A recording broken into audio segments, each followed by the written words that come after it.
ये भी लाइट ऊंची करना चालू कर दो भले, कोई टेंशन। थोड़ा नाम है इसको, ऐसे थोड़ा आगे ले इसको। फिर मेरी तरफ घुमा देना और कमेंट आए नीचे तो मित्रों, जय श्री कृष्णा, जय जय राजस्थान, जय भारत माता की। आप सभी मित्रों से मेरा विनम्र निवेदन है कि आप सब लोग शेयर करें। 15-20 मिनट का एक लाइव संवाद है और नए साल को लेकर 31st जिसको कहा जाता है, इस विषय को लेकर अपन 15-20 मिनट की चर्चा करेंगे। क्योंकि आप और हम लोग सब सनातन धर्म के लोग हैं, 36 कुम और सभी धर्मों को साथ लेके चलने वाले लोग हैं। लेकिन जब भी धर्म की हानि होती है, धर्म होता है संस्कृति हो या फिर युवाओं के कहीं ना कहीं संस्कारों के ऊपर अटैक होता है, तो कहीं ना कहीं हम सबको मिलकर इस ऐसे जो अगर कल्चर हिंदुस्तान में या सनातन धर्म में आ जाता है तो उसको भी कहीं ना कहीं उखाड़ फेंकना ये आप और हम जैसे युवाओं का एक दायित्व बनता है। और आज मैं मेरे प्रिय मित्र जो हमेशा मेरे साथ संकट मोचन बनकर रहते हैं, हर तकलीफ में, हर घड़ी में, हर जगह मेरे साथ खड़े रहते हैं, और इस दिव्यांग सेवा संस्थान के बैनर तले जो अपन ईश्वरीय कार्य कर रहे हैं, उस ईश्वरीय कार्य में भी जिनका एक अद्भुत, एक अकल्पनीय, अविश्वसनीय सहयोग है, जिसका मैं अपने शब्दों से बयान नहीं कर सकता हूँ। तो आज मैं एसडीएम रिकॉर्डिंग स्टूडियो पाली से मैं लाइव हूँ, और जिन्होंने इस दिव्यांग सेवा संस्था, जो मेरी दिव्यांग की जो भावना थी, उस भावना को, क्योंकि हम लोग एक प्रेरणा के रूप में इस ईश्वरीय कार्य को कर रहे हैं, और ये भावना, इस दिव्यांग की लाखों लोगों की भावना, करोड़ों लोगों की भावना कैसे बने। तो सम्मानीय दिनेश जी ने अपने खर्चे पर एक ऐसा एक भजन रिकॉर्ड किया है जिसमें मानवता से जुड़ी हुई काफ़ी सारी पहलू दिए हुए हैं, सनातन संस्कृति से जुड़े हुए पहलू है, अनेकों ऐसी चीज़ें उस भजन में डाली हुई है ताकि वो भजन के माध्यम से मुझ दिव्यांग की भावना जन जन तक पहुंच सके। तो सबसे पहले तो एसडीएम स्टूडियो के हमारे सम्मानीय दिनेश भाई भी मेरे साथ में है, उनका लाख लाख शुक्रिया कि आपने निःशुल्क इस भजन को रिकॉर्ड करके एक ईश्वरीय कार्य को जन जन तक पहुंचाने में मेरी मदद की। इसके लिए मैं आपका आभारी और ऋणी हूँ। और आप सबसे भी निवेदन करूंगा कि आप लोग एक बार सब लोग शेयर करें। फिर 10-15 मिनट का अपना ज़्यादा समय मैं नहीं लूंगा आपका, आप लोग एक बार सब लोग शेयर कर लें, क्योंकि आपको भली बात ही विदित है मित्रों। और क्योंकि जब मैं आता हूँ तो कोई ना कोई राष्ट्र हित का मुद्दा लेके आता हूँ। मैं कुछ न कुछ बात बताऊंगा तो प्रेरणादायक ही बात होगी। मैं कुछ मांगूंगा तो राष्ट्र हित के लिए ही मांगूंगा। मैं कुछ कहूंगा तो राष्ट्र हित के लिए ही कहूंगा। तो जो भी होगा, मेरा उसमें कोई स्वार्थ नहीं होगा। मेरे शरीर से, बुद्धि से, वाणी से जो भी रहेगा वो देश समाज के लिए उपयोगी कैसे बने, वही बातें रहती है। क्योंकि हम लोग अपने लिए बहुत कम जीते हैं, समाज और राष्ट्र के लिए ज़्यादा जीना, यही हमारे एक जीवन का लक्ष्य बना रखा है, और उसी पंथ पर चलते हुए हम लोग लगातार आगे बढ़ रहे हैं। इसलिए मेरे सभी फेसबुक फ्रेंड्स, मेरे जो भाई है, मेरा परिवार है, क्योंकि आप फेसबुक परिवार, फ्रेंड्स, जो सोशल मीडिया का जो पूरा जो एक मुझे सपोर्ट कर रहा है, मेरे ऊपर विश्वास कर रहा है, वो तमाम सारे मेरे भाई है, बड़े वो मेरे बड़े भाई है, छोटे मेरे छोटे भाई है, जो वृद्ध जन है वो मेरे पिता तुल्य है, माता तुल्य है, उन तमाम सारे लोगों का मैं शुक्रगुजार हूँ। और रही बात 2021, ये लगभग खत्म होने के कगार पे, और नया साल 2022 जो कैलेंडर ईयर है, वैसे अपन सनातनी लोग हैं तो अपना जो नया वर्ष तो चित्री नवरात्रा में आता है, लेकिन कैलेंडर की जो मापदंड बने हुए इसके अकॉर्डिंग अपन उस नए साल को अपन इस विदाई दे रहे हैं।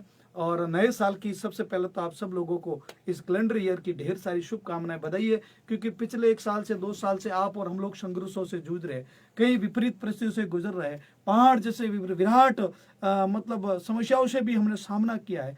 कई लोगों ने अपने जिंदगी से भी सामना, मौत से भी सामना किया है। अनेकों लोग कई प्रकार से इस समस्याओं से गुजरे हैं। मेरे जो प्रवासी भाई, व्यापारी भाई है, उन्होंने भी आर्थिक भार बहुत बड़ा, मतलब जीवन का पहली बार ऐसा आर्थिक वार भी उन्होंने झेला है। लेकिन आपने सबने हिम्मत रखी, हौसला रखा, अपने आप को मजबूत बना के रखा, तब जाके वापस अपनी गाड़ी धीरे धीरे पटरी पर आई। और जैसे तैसे करके ये 2019 से लगाकर 21 तक का जो सफर रहा, दिसंबर शायद 21 से कोरोना आ गया था, तो 20 और 21 ये 2 साल अपने लिए बड़े तकलीफों भरे निकले।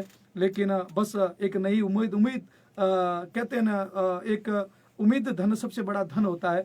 तो नई उम्मीद, नए जोश, नए जज्बे, नई ताकत के साथ में आप और हम सब लोग 2022 में एक एंट्री करने जा रहे हैं। लेकिन उससे पहले कुछ चीजों को छोड़ने के लिए आज मैं लाइव आया हूं, तो साथियों कुछ मांगने के लिए नहीं आया हूं, और न मैं मंदबुद्धि आश्रम से लाइव हूं। आज मैं लाइव इस स्टूडियो से हूं और 2-3 चीजें लेके आया हूं आपके बीच में, तो वो बातें जरूर आपके बीच में मैं रखूंगा, क्योंकि 7:30-8 बजे मेरे प्रवासी भाई 10:30 बजे फ्री होते हैं, और मैं जब भी लाइव आता हूँ 9 बजे के बाद आता हूँ। लेकिन आज मैं थोड़ा जल्दी आया हूँ, तो इसके पीछे रीजन है। मित्रों, सबसे पहले तो जिस तरह से मैं देख रहा हूँ कई मेरे मित्रों के कॉल आते हैं या कहीं बैठता हूँ तो आपस में डिस्कस करते हैं, क्योंकि मैं सोशल वर्कर हूँ तो हर जगह जाता रहता हूँ, तो कई नौजवानों की बातें भी सुनता हूँ। और जिस समाज से मैं आता हूँ, रबारी समाज, देवारी समाज, तो उस समाज में भी जाता हूँ, 36 कुंभ में जाता हूँ, सभी धर्मों का सम्मान करता हूँ। तो कहीं मैं बैठता हूँ तो कुछ युवाओं का डिस्कस चलते हैं कि इस बार 31 ने घटा हालनो है कि होटल बुक करनी है, ये इसके मुंह से शब्द निकलते हैं। मित्रों, एक बात आपको बता दो, एक बार शेयर कर लो, ये सेवा का कार्य है और कहीं न कहीं सनातन धर्म से जुड़ी हुई बातें हैं और धर्म की बातें हैं। अगर आप लोग अपनी धर्म की बातों का प्रचार नहीं करोगे तो कौन करेगा? इसलिए आप लोग शेयर जरूर करें। निश्चित 2 बातें बता जाऊंगा, मैं ज्यादा आपका समय नहीं लूंगा, लेकिन आज जो बताऊंगा वो बड़ी वैल्यूबल बातें होगी, बड़ी इंपॉर्टेंट बात है, राष्ट्र हित से जुड़ी बातें हैं, सनातन धर्म से जुड़ी बातें हैं, इसलिए शेयर जरूर करें। और आप लोग तो मेरे अपने भाई हो, मेरा परिवार है, आपसे कहना तो मेरा हक बनता है, मेरा दायित्व बनता है। और मुझे पता है कि मेरे अकेले से ही बदलाव नहीं होगा, लेकिन एक बात भी तय है कि एक दिन में बदलाव नहीं होगा, लेकिन एक दिन जरूर बदलाव होगा। और ये हमने बदलाव करके देखा है। जिस प्रकार से नौजवान भटक जाते थे, उस नौजवानों से शुरुआत की, कई नौजवान भटके हुए नौजवान वापस ट्रैक पर आए। तो निश्चित ही मैं आशा और उम्मीद है कि मेरे भारत का नौजवान, मेरे सनातन धर्म का नौजवान, मेरे समाज का नौजवान, मेरा राष्ट्र का नौजवान निश्चित ही सही ट्रैक पे आएगा। क्योंकि कई लोग भटक जाते हैं और भटकाने का काम विदेशी ताकतें बड़ी ताकत के साथ कर रही है। भाइयों बहनों, ऐसी कई सारी चीजें, हम लोग संतों के साथ बैठते हैं, महात्माओं के साथ बैठते तो कई सारी चीजें हमारे सामने आती है, हमारे भी रूंगटे खड़े हो जाते हैं। क्या इस प्रकार का भी देश को खत्म करने का वो युद्ध होता है क्या? क्या इस प्रकार से भी धर्म के साथ लड़ाइयां लड़ी जाती है क्या? क्या इस प्रकार से धर्म को नष्ट करने के लिए सारी चीजें होती है क्या? साथियों, जब इस बात को सुनते हैं ना तो रूंगटे खड़े हो जाते हैं कि मेरे भारत और मेरे सनातन धर्म का क्या होगा। मित्रों, 2-3 चीजें बताई, महात्माओं ने भी बताई है कि अगर किसी धर्म को या किसी समाज को, किसी राष्ट्र को अगर कमजोर करना है तो उस राष्ट्र के नौजवानों में कहीं न कहीं ऐसी चीज डाल दो जो विवेकहीन हो जाए। और विवेकहीन अगर मनुष्य वो कहीं न कहीं पशु के समान होता है, और पशु अपना विवेक खो देता है तो कहीं न कहीं वो सामने क्या है, किसी से नुकसान होगा, फायदा होगा, उससे कोई लेना देना नहीं होता है। तो जिसका विवेक खत्म हो जाता है मेरे भाइयों बहनों, वो विवेकहीन आदमी कुछ भी कर लेता है, उसमें मानव में दानव के दर्शन होते हैं। इसलिए आज मैं बताना चाहूंगा इस 31 के ऊपर पहली चीज। दूसरा जो विषय है, आज मैं जिस स्टूडियो से लाइव आया हूं, एसडीएम रिकॉर्डिंग स्टूडियो पाली से, जो मेरे प्रिय मित्र दिनेश देवासी, जो एक अच्छे संगीतकार है, शब्बी संगीतकार है, जिन्होंने अपनी कला से, इनके यूट्यूब चैनल पे भी जाके देख सकते हो, बड़े मर्यादित भजन और संगीत की दुनिया में वो अपना एक परचम लहराते। तो उन्होंने वैसे दिव्यांग सेवा संस्था से जुड़े हुए हैं और लंबे समय से ये लोग अपना, इनकी पूरी टीम, इनके जितने फॉलोअर्स, सारे बर्थडे भी वहां पर मनाने जाते। मैंने रिक्वेस्ट किया था कि सर, अगर आप लोग अगर संगीत की दुनिया में कहीं न कहीं अपना इस बुद्धिवाणी वसंत सरस्वती से भारत माता को जगाने का काम करते हो, भारत के नौजवानों को जगाने का काम करते हो, तो निश्चित ही मेरी थोड़ी सी पुकार है, अगर इस बात को आप रखोगे तो निश्चित ही एक बदलाव आएगा। कई संगीतकारों को कहा, लेकिन किसी ने मेरी बात मानी, किसी ने नहीं। कई महात्मा को भी हम लोग जाके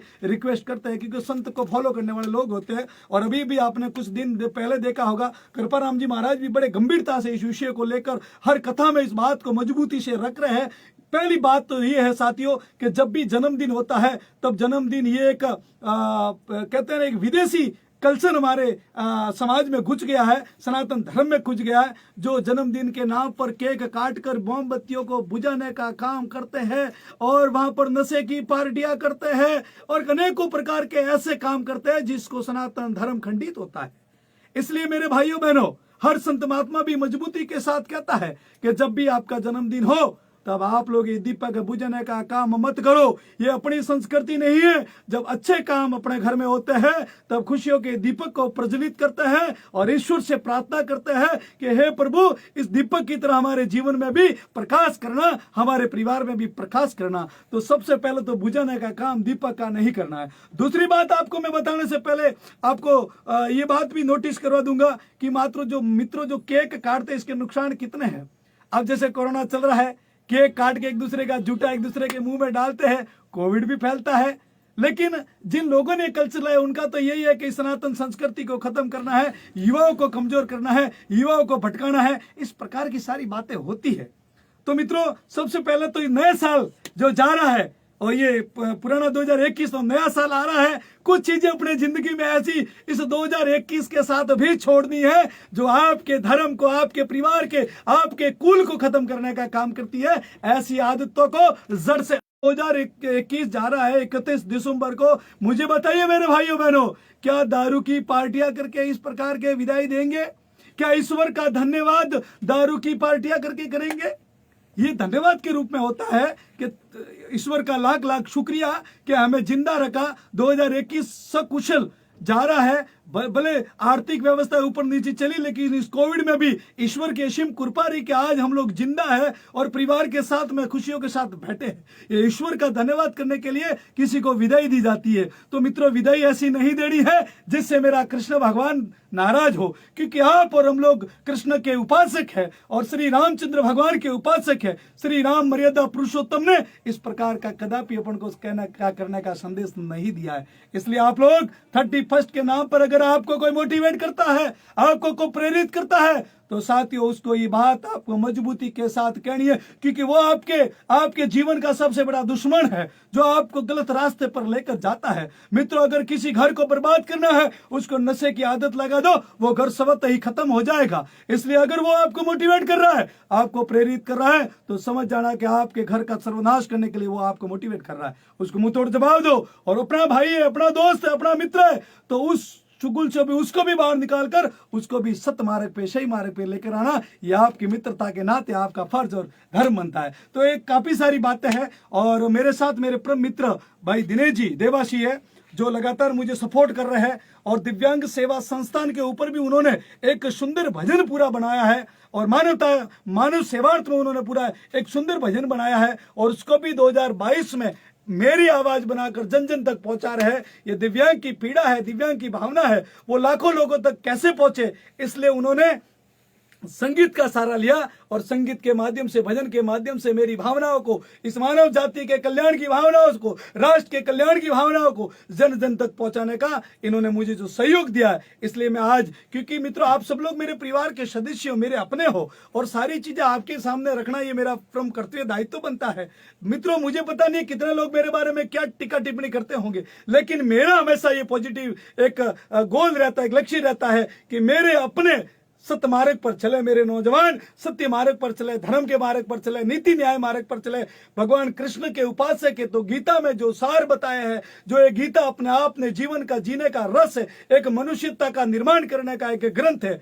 तो मित्रों, इसलिए आप सब लोग, और मेरे भाई दिनेश जी की आईडी पे भी, उनकी भी फेसबुक चालू है, उन सभी मित्रों का भी खूब खूब धन्यवाद है कि आज मैं दिनेश जी की आईडी पे जो इनका पेज बना हुआ है, दिनेश देवासी ऑफिशियल, जो यूट्यूब चैनल भी है और उनका ये पेज है, उन पर भी मुझे लोग सुन रहे हैं। आपका भी खूब खूब धन्यवाद है कि आप लोग, दिनेश भाई ने जो आह्वान किया था, निवेदन किया था कि आप लोग अपना जन्मदिन दिव्यांग सेवा संस्था में दिन दुखियों के बीच में मनाना, ईश्वर का धन्यवाद, ईश्वर स्वरूप इस बच्चों को भोजन करवाकर मनवाना, प्रभु का धन्यवाद, इस भगवान कृष्ण का धन्यवाद, नर में नारायण के दर्शन करते हुए इस मंदबुद्धि, अनाथ, निराश्रित, सड़कों पर पड़े हुए दिव्यांग, जो दिव्यांग सेवा संस्था के बैनर तले जिनको एक नया जीवन दिया जा रहा है, ऐसे बच्चों की सेवा करके मनाना। तो आप लोगों ने भी दिनेश भाई की बात को मानते हुए, ऐसे कई सैकड़ों लोग हैं जो सामने से मुझे कॉल करते और अपना जन्मदिन वहां पर मना रहे हैं, उन सबका खूब खूब धन्यवाद है। जिन्होंने 2016 से लगाकर अभी तक जो मुझे सहयोग कर रहे हैं, उन सबका लाख लाख शुक्रिया है। निश्चित ही आपके विश्वासों पे खरे उतरने का प्रयास करूंगा।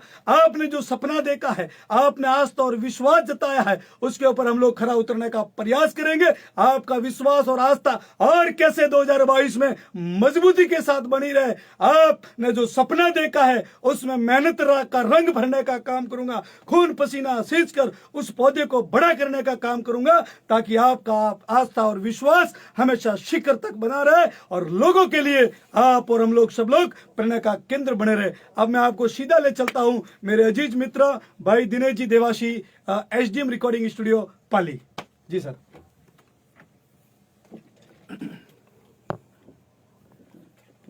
मैं पास में कैसे जाता हूँ, चलो कोई बात नहीं, मैं आपके जितना जोर से नहीं बोल पाता हूँ ना। सभी को जय शारदे माँ, जय गुरुदेव। सभी दोस्तों को, सभी को शुक्रिया। जलाराम जी के मित्र जितने भी हैं उनको भी बहुत बहुत धन्यवाद। और मेरी भी फेसबुक आईडी पेज चालू है।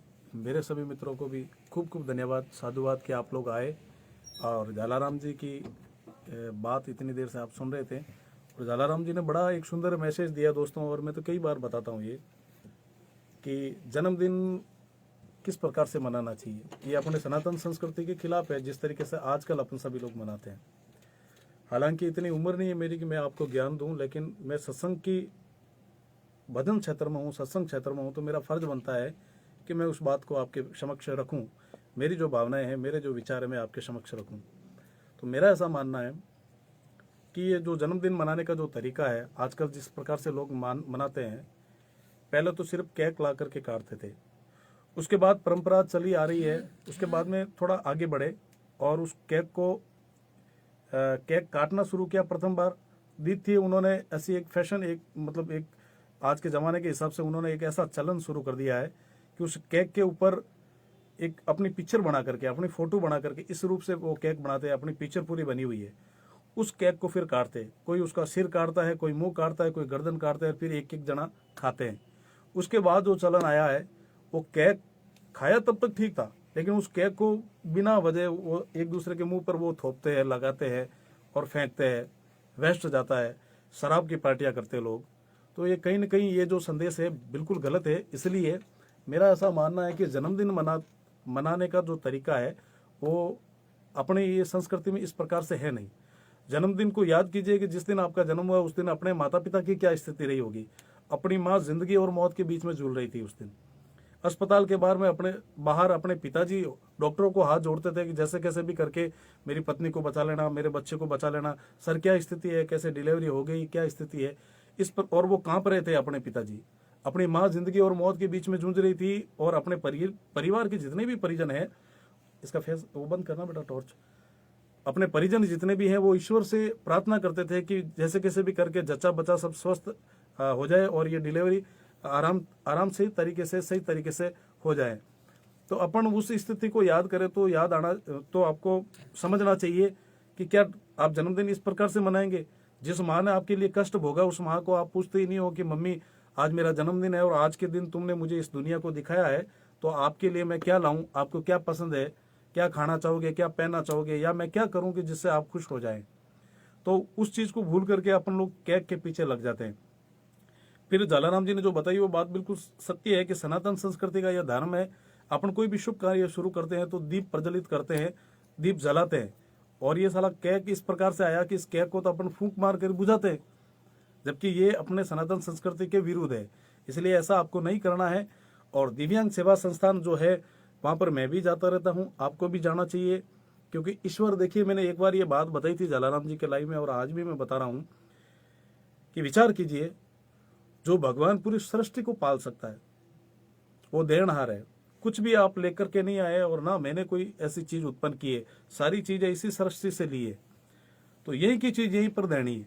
तो मेरे कहने का तात्पर्य ये है कि आज जिस प्रकार से जो जन्मदिन मना रहे हैं उस प्रकार से नहीं मनाना है। और द्वितीय बात, ये विचार आपको गहनता से करना है कि जो पालनहार सबको पाल सकता है, इतनी सृष्टि की रक्षा कर सकता है, सबको अन्न दे सकता है। हमारे भजन में कहा है और मैंने एक बार बताया ही था कि भगवान तो ऐसा है साहब कि एक भजन में कहा, कारीगर मत ना भटके रे, कारीगर मत ना भटके रे, कर ईश्वर ने याद काम थारो कद न अटके रे।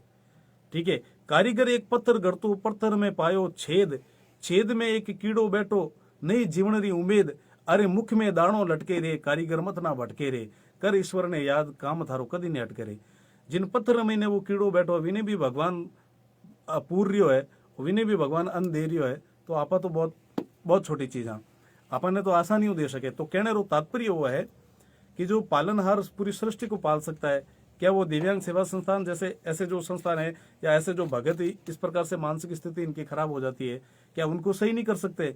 लेकिन मुझे ऐसा लग रहा है, मेरा ये अनुभव कहता है कि इंसान की परख के लिए आप कर्म कहाँ करोगे, आपकी परख क्या, आपकी पहचान क्या? क्या आपको दया आती है? क्या आप ऐसे काम पर, ऐसे नेक कार्यों में अपना योगदान दे रहे हो?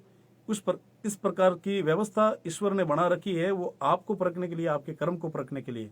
तो मुझे ऐसा लगता है कि ऐसी जगह पर जाना चाहिए, जो भी डोनेशन, जो भी धर्म पुण्य होता है अपन को करना चाहिए। और जन्मदिन मनाने का तरीका जैसे गायों को चारा खिला करके, ऐसे दिव्यांग सेवा संस्थान जैसे जो भी संस्थान है अपने, तो उन पर जाकर, उनमें जाकर के सहयोग करना चाहिए, अपने माता पिता को याद करना चाहिए, इष्ट देव को याद करना चाहिए। तो मेरा जलाराम जी ने बड़ी सुंदर बात कही, तो मेरा भी मैं भी इसके खिलाफ हूँ जो ये केक वगैरह काटते इस प्रकार से जन्मदिन मनाते हैं। चाहे आपकी शादी की वर्षगांठ हो, ऐसे स्थानों पर जाकर के धर्म पुण्य करना चाहिए। और मेरा यही निवेदन है कि आप भी दिव्यांग सेवा संस्थान में एक बार अवश्य पधारें और अवश्य एक बार देखें वहाँ की व्यवस्था। हम तो रात दिन देखते हैं, वहाँ जाते हैं पाली में, और बड़ी सुंदर व्यवस्था है। वहाँ पर बहुत सारे दीन दुखी जो बच्चे हैं वहाँ पर रहते हैं, और जिनको पता भी नहीं है कि हमारा जीवन क्या चीज़ है, लेकिन फिर भी वो जी रहे हैं। और भगवान उनको, और ये सब संस्थान वाले सभी बड़े अच्छी तरीके से उनको कोऑपरेट करते हैं और बढ़िया तरीके से रखते हैं। अपने घर में अगर एक आदमी अपंग हो जाता है या बच्चा अपंग हो जाता तो रखना बड़ा मुश्किल हो जाता है। और वहाँ पर जाकर के देखिए आप कितने बच्चे और किस प्रकार से उनको हैंडल करते हैं। ये तो मुझे बड़ा अच्छा लगा। आप जाओगे तो आपका भी कहीं न कहीं दिल पिघल जाएगा उनको देख करके। तो आपको डोनेट करना चाहिए, धर्म पुण्य करते रहना चाहिए। हम तो हर सत्संग में कहते हैं साहब। और जो लोग मानते हैं, हम सनातनी लोग नहीं मानते इसको, ये 2000 अभी जो 22 लग रहा है वो नया वर्ष लग रहा है, अपना नया वर्ष ये नहीं है। फिर भी जो मान रहे हैं उनको भी भाई, उनको भी बहुत बहुत धन्यवाद है कि ये गत वर्ष जो इतने मुश्किलों से निकला है, इतना संघर्ष से निकला है, कोरोना ने काफ़ी लोगों ने अपनों को खो दिया है, उन सबको भी मेरा यही निवेदन है कि भगवान करे, मेरी यही प्रार्थना करता हूँ कि मैं जो आगे आने वाला 2022 है वो आपके लिए बहुत खुशहाल रहे। और जो बुरा वक्त निकला है, मैं ईश्वर से प्रार्थना करता हूँ कि ऐसा वक्त जीवन में दोबारा कभी नहीं आए। सभी को शुक्रिया। जय शारदे मां, साधुवाद। और जलाराम जी ने कह दिया है, मैंने एक छोटा सा चैनल बनाया है, दिनेश देवासी ऑफिशियल, उस चैनल को आप सब्सक्राइब करें। मैं उस पर इस दिव्यांग सेवा संस्थान के ऊपर भी एक बहुत प्यारा सा भजन लेकर के आ रहा हूँ।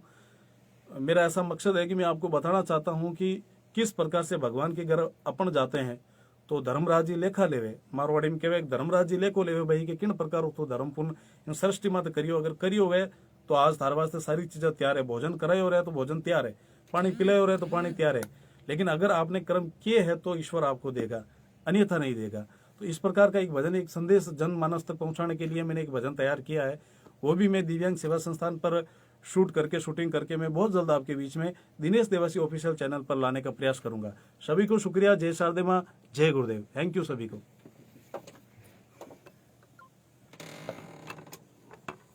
मित्रों, ये थे हमारे अजीज मित्र दिनेश भाई देवासी, जो एक संगीतकार है, लेकिन इनके जो विचार है वो किसी महान संत से कम नहीं है। और आपको सारी बातें इन्होंने बता दी है। मित्रों, बस आज ज़्यादा मैं कुछ नहीं बोलूँगा कि मैं तो हमेशा बोलता रहता हूँ, लेकिन बस एक बात आपको पुनः कहना चाहूँगा कि 31 दिसंबर 31 को आप इस प्रकार से न मनाए कि आपके परिवार वाले दुखी हो। ऐसा 31 न मनाए कि रात को ड्रिंक करके जाओ, दरवाजा खटखटाओ तो आपके माँ के आंसू से आंसू आए। ऐसे 31 मत मनाना कि आपकी बहन जब आप रात को दरवाजा खटखटाओ तो आपके बहन के आंखों से आंसू आए। मित्रों, आप लोग मनुष्य हो, मानव हो। 33 करोड़ देवी कहते हैं ना कि 84 करोड़ योनियों को पार करने के बाद में सुंदर मनुष्य जीवन मिलता है। मित्रों, आया सो जाएगा राजा रंग फकीर, इसमें कोई दोहरा ही नहीं है। लेकिन ऐसी कभी कोई करनी नहीं करनी है जिससे किसी आम जनमानस को पीड़ा हो, अपने परिवार वालों को पीड़ा हो। ऐसा कभी भी अपन को कर्म नहीं करना है। इसलिए आज ज्यादा मैं कुछ नहीं बोलूंगा, क्योंकि 2 दिन के लिए मैं भी प्रवास पर सेवा में कहीं जा रहा हूँ। 31 दिसंबर को मैं आपके बीच में आने वाला नहीं हूँ, लाइव भी नहीं आऊंगा। इसलिए आज ही भाई दिनेश जी के स्टूडियो से आज मुझे बुलाया कि जालाराम जी, ये आपकी संस्थान के लिए हम लोग पूरा इस तरह से पूरा ये मानव सेवार्थ से जुड़ा हुआ हम लोग एक भजन तैयार कर रहे हैं और ये आपके माध्यम से हम लोग जनमानस तक पहुंचा रहे, क्योंकि आप बहुत चिल्ला रहे हो। हम चाहते हैं कि आपकी आवाज जनमानस की आवाज बने, आम आदमी की आवाज बने और सारे लोग कहीं न कहीं ईश्वरीय कार्य के लिए आगे आए, धर्म ध्यान के लिए आगे आए, परमार्थ के लिए कार्य के लिए आगे आए और कहीं न कहीं सत्कर्म के लिए आगे आए। तो दिनेश भाई ने इस स्टूडियो के माध्यम से और इस संगीत की दुनिया के माध्यम से हमारी आवाज को जन जन पहुंचाने का प्रयास किया, इसके लिए आपका खूब खूब धन्यवाद है। मित्रों, मेरे प्रिय मित्र दिनेश जी का जो चैनल है, YouTube channel Dinesh Dewasi official, आप लोग जरूर उसमें सब्सक्राइब करना, ताकि ये दिव्यांग से जुड़े हुए जितने भी एक्टिविटीज आप तक ये पहुंचेगी और निश्चित ही अच्छे लोगों को आगे तक लेके जाएंगे तो निश्चित ही ईश्वर सब बढ़िया करेगा। आप सबको 2022 की ढेर सारी शुभकामनाएं, बधाई है। लेकिन 5 बातें जरूर छोड़ना, इस 2021 को जाते जाते 5 बातें जरूर छोड़ के जाना। पहली बात तो मित्रों ये है कि हमेशा पॉजिटिव सोचिए, सकारात्मक विचार रखिए, हमेशा भी पॉजिटिव रहिए। हालात भले कैसे भी हो, भले ईश्वर ने मुझे एक पैर नहीं दिया, लेकिन हमेशा मेरा नजरिया पॉजिटिव रहता है। इसलिए जैसे भी आपकी परिस्थिति हो, आप हमेशा पॉजिटिव व्यू से देके हमेशा सकारात्मक बने, अपने जीवन का गोल तय करें और मिशन और मकसद के साथ आगे बढ़े। फिर दूसरी बात बोलूंगा, जीवन में एक कोई न कोई ऐसी आदतें होती है। कोई गुटखा खाता है क्योंकि ये मुंह है, ये डस्टबिन नहीं है। कई मेरे मित्र ऐसे हैं जो ऐसे गुटकों को हिलाते हैं और ऐसे लग रहा है कि किसी डस्टबिन में डाल रहे हैं, तो ये डस्टबिन नहीं है, ये ईश्वर का दिया हुआ सुंदर मुंह है, जहां से बोल सकते हो, गाना गा सकते हो, बहुत बढ़िया तरीके से अच्छे से भजन गा सकते हो। ये पशु को नहीं दिया है, इसलिए इस मुंह को मुंह ही बना के रखे, इसको डस्टबिन ना बनाए। अगर किसी की आदत लगी है तो आप जरूर छोड़ दे। और तीसरी बात मैं आपको जरूर बताऊंगा कि मित्रों, अपने माँ बाप, वैसे आप सब लोग अच्छी बातें रखते हो, अपने माँ बाप ईश्वर का स्वरूप होता है। मित्रों, कई वृद्धाश्रम में जाता हूँ, कई लोग कहते हैं जलाराम जी आप भी दिव्य, 2-4 वृद्ध भी मेरे पास में है। बड़ा दुख होता है कि श्रवण की भूमि में वृद्धाश्रम, भारत भूमि में वृद्धाश्रम, बड़ा ही विचार करने का विषय रहता है मेरे भाइयों बहनों, क्योंकि ये भारत भूमि योग भूमि है, तपस्याओं की भूमि है, वीर वीरांगनाओं की भूमि है, और इस श्रवण की भूमि में वृद्धाश्रम बड़ा दुर्भाग्य है। इसलिए मेरे भाइयों बहनों, जिस प्रकार से युवा जनरेशन भटक रही है, इसलिए आप लोगों से कहना चाहूंगा कि तीसरी बात यह है कि आपके लिए भगवान से भी सबसे पहले भगवान कोई है तो आपके अपने माँ बाप है।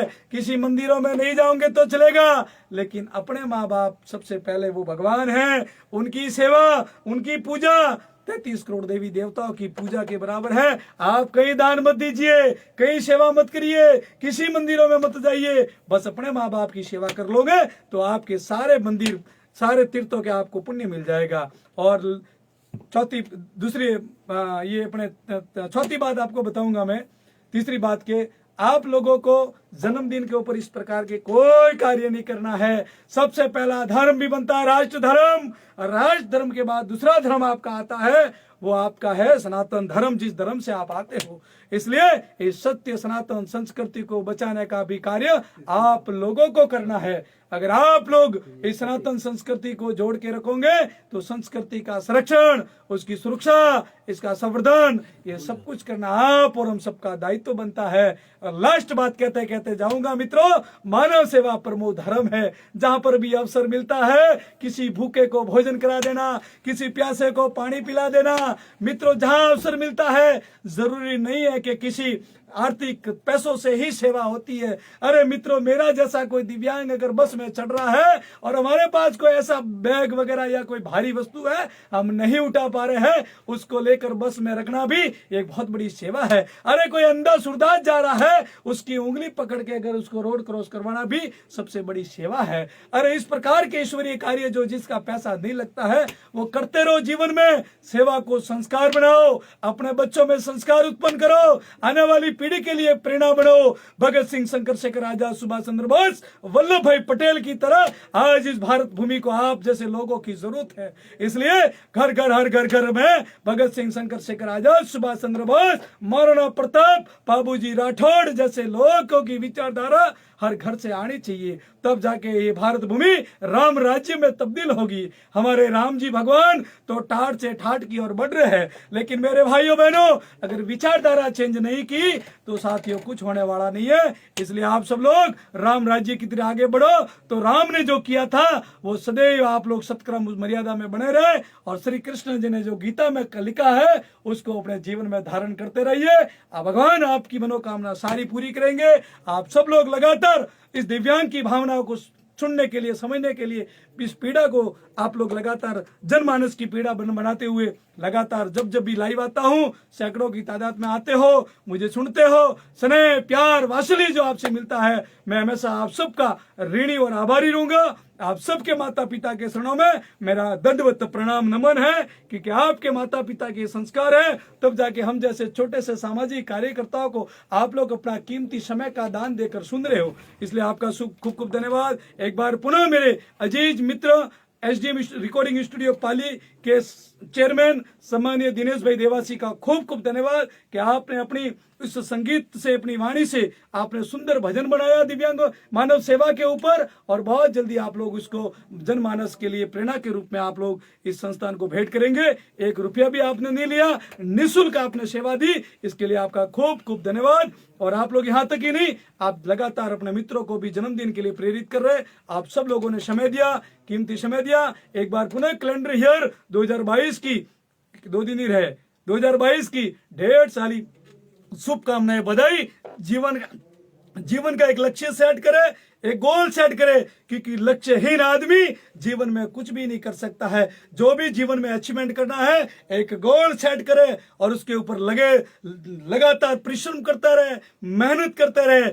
एक दिन सफलता आपके कदम चूमेगी, इसलिए घबराना नहीं है। जितने भी मेरे व्यापारी बंधु हैं जो प्रवास में, अरे जो कटता है वो बढ़ता है, जो जीवन में कटा नहीं है वो कभी बढ़ा नहीं है। मित्रों, ये हेयर कटिंग जब अब हर महीने 2-3 महीने काटते हैं तब जाके ये वापस कट जाती है, बढ़ जाती है। मित्रों, आंखों के ऊपर के बाल नहीं काटते हैं, इसलिए बढ़ते नहीं है। इसलिए जो गिरा नहीं है वो खड़ा हुआ नहीं है, जो कटा नहीं है वो आगे बढ़ा नहीं है। इसलिए बढ़ते रहे, मजबूती से साथ आगे बढ़ते रहे। कहते हैं कि किसी के गिराने से सिकंदर गिरा नहीं करता, यही तारे टूट कर जमीन पर गिरा नहीं करता।